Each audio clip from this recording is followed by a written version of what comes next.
કે વિક્રમ આજે તો મહેમાન ભેગા થયા હતા. મને કે હજી નથી ભૂલ્યો, હવે તો મૂકી દે.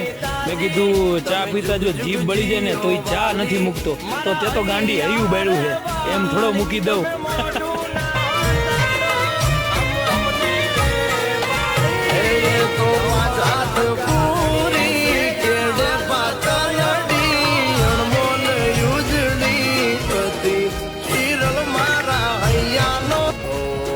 વિક્રમ આજે તો મહેમાન ભેગા થયા હતા. મને કે હજી નથી ભૂલ્યો, હવે તો મૂકી દે. મેં કીધું ચા પીતા જો જીભ બળી જાય ને તો એ ચા નથી મૂકતો, તો તે તો ગાંડી હૈયું બાળ્યું છે, એમ થોડો મૂકી દઉં.